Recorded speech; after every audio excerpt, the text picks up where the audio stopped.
সকালে ঘুম থেকে উঠেই মনে হচ্ছে দুপুর হয়ে গেছে, এত পরিমাণে রোদ আর গরম। তবে আজকে ওয়েদারটা হালকা মেঘলা করেছে, কিন্তু গরম প্রচণ্ড আছে। আমি এখন ছাদে এসেছি, দেখো আমাদের গাছগুলোই কি সুন্দর ফুল হয়েছে। আর আমি সকাল সকাল স্নান করে নিয়েছি, এবার আমার কিছু কাজ আছে সেগুলো করব, যেমন মেয়েকে খাওয়ানো, রান্না করা এসব। আজকে বাবা এনেছে একদম টাটকা পুঁইশাক, তো সেটাই রান্না করে নিচ্ছি। পুঁইশাক খেতে আমার বেশ ভালো লাগে, আর আমার মেয়েকেও একটুখানি তরকারিটা দেব। তো বেশি তেল মশলা দিচ্ছি না, কারণ আর ওর জন্য আলাদা করে করতে পারছি না, এটাই দেব একটুখানি। আর আমার মেয়ে এখন ঘুমাচ্ছে, একটু পরে ওকে তুলে খাইয়ে দেব।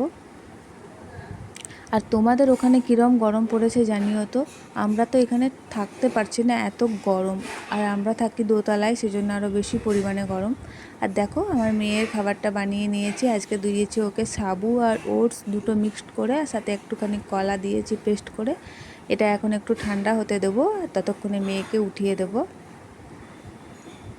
আর দেখো আমার মেয়ে উঠে পড়েছে, এখন ওকে ব্রাশ করিয়ে দিয়েছি, এখন আমার সাথে খেলা করছে, এবার ওকে খাইয়ে দেবো। আর এই যে ওর বাবা আমার জন্য একটা আমুল লস্যি এনে দিয়েছে, এটাই খাচ্ছি।